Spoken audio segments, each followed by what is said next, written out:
కాంగ్రెస్ ప్రభుత్వం ప్రజలకు ఇచ్చిన హామీలు నెరవేర్చి సమస్యల్ని త్వరితగతిన పరిష్కరించాలని ముస్తాబాద్ మండల భారతీయ జనతా పార్టీ అధ్యక్షుడు సౌళ్ల క్రాంతికుమార్ అన్నారు.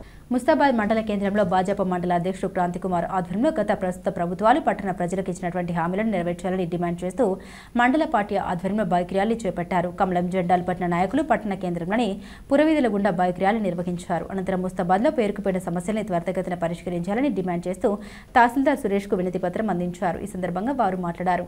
పట్టణ కేంద్రంలో నిర్మిస్తామన్నటువంటి ఆసుపత్రితో పాటు ప్రభుత్వ డిగ్రీ కళాశాలను వెంటనే ఏర్పాటు చేయాలని డిమాండ్ చేశారు. ఈ కార్యక్రమంలో సిరిసిల్ల మాజీ మున్సిపల్ చైర్మన్ ఆడపు రవీందర్, మండల ప్రధాన కార్యదర్శులు ఎదునూరు గోపీకృష్ణ, బుచ్చల్లి మహేశ్వరి, జిల్లా ఉపాధ్యక్షులు మల్లారపు సంతోష్ రెడ్డి, జిల్లా కార్యదర్శి మీసా సంజీవ్, అసెంబ్లీ కన్వీనర్ కరెడ్ల మల్లారెడ్డి, చిట్టినేని శ్రీనివాసరావు తదితరులు హాజరయ్యారు. ఏదైతే ముఖ్యంగా వాళ్ళ యొక్క పంట పండాలంటే ఏదైతే ముఖ్యమైనటువంటి యూరియా కావచ్చు, డిఏపి కావచ్చు, మిగతా 20 కావచ్చు, ఏదైనా కూడా ముఖ్యంగా మన కేంద్ర ప్రభుత్వం ఇస్తున్నటువంటి రైతులు చాలా పెద్దగా ఉన్నాయి. వాళ్ళు 200-300 కడితేనే యూరియా బస్తా సప్లై చేస్తూ ఉన్నారు. దాదాపు 2500 పైచెక్కు ఉన్నటువంటి ఆ వస్తువు ధరను సబ్సిడీ రూపంలో కేంద్ర ప్రభుత్వం ఎంత సహాయం చేసినా ప్రభుత్వాలు దాని యొక్క పద్ధతిని మార్చి సరైనటువంటి నిర్వహణ లేక కేంద్ర ప్రభుత్వం మీదకి వీళ్ళ తప్పులన్నీ నెట్టే విధంగా ప్రయత్నం చేస్తూ ఉన్నారు. కాబట్టి ఇప్పటికైనా వెంటనే ఈ రాష్ట్ర ప్రభుత్వం, ఇక్కడ ఉన్నటువంటి మిగతా ప్రభుత్వ అధికారులు కూడా, కలెక్టర్ గారు కూడా చొరవ తీసుకోవాలి.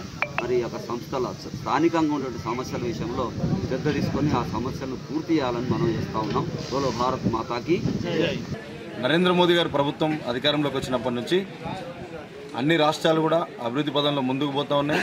రైతన్నులకు ముఖ్యంగా పెద్దపీట వేస్తూ ఎన్నో కార్యక్రమాలు చేపడుతూ ఉన్నారు. మన దరిద్రం ఏంటంటే ఇక్కడ తెలంగాణ రాష్ట్రంలో కాంగ్రెస్ ప్రభుత్వాన్ని మనం గెలిపించుకొని అధికారంలోకి తీసుకొస్తే ఇక్కడ యూరియా కొరత ఏమన్నంటే ఢిల్లీ మీద దుమ్మెత్తుపేసే పరిస్థితి. ఇక్కడ ఒక విషయం స్పష్టంగా మీరు అర్థం చేసుకోవాలి. కాశ్మీర్ నుంచి కన్యాకుమారి వరకు కూడా యూరియా సప్లై చేసేది కేంద్ర ప్రభుత్వమే. ఇందులో ఎలాంటి డౌట్స్ లేదు.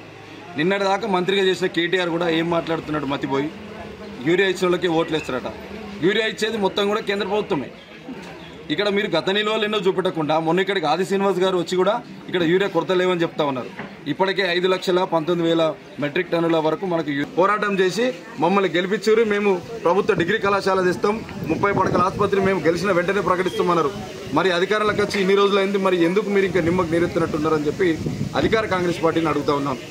మరి అదేవిధంగా ముస్తాబాద్లో స్థానిక సమస్యల పట్ల ఎవరికి వారే ఒంటేది పోకడ ఏకచక్రాధిపత్యం. ఆ పార్టీలో ఆ నలుగురు, ఈ పార్టీలో ఆ ఒక్కరు అన్నట్టుగా వ్యవహారం జరుగుతూ ఉన్నది. ఇది ప్రజలందరూ కూడా గమనిస్తూ ఉన్నారు. వెంటనే మీరు గతంలో మాటిచ్చిన ఆ స్థానిక ఉన్నటువంటి సమస్యలను మరియు పట్టణ కేంద్రంలో ఉన్న సమస్యలన్నీ కూడా పరిష్కరించకపోతే పెద్ద ఎత్తున భారతీయ జనతా పార్టీ ఆధ్వర్యంలో ఆందోళన కార్యక్రమం చేపడతాం. మిమ్మల్ని గద్దెదించేదాకా ఊరుకోమని చెప్పి భారతీయ జనతా పార్టీ ముస్తాబాద్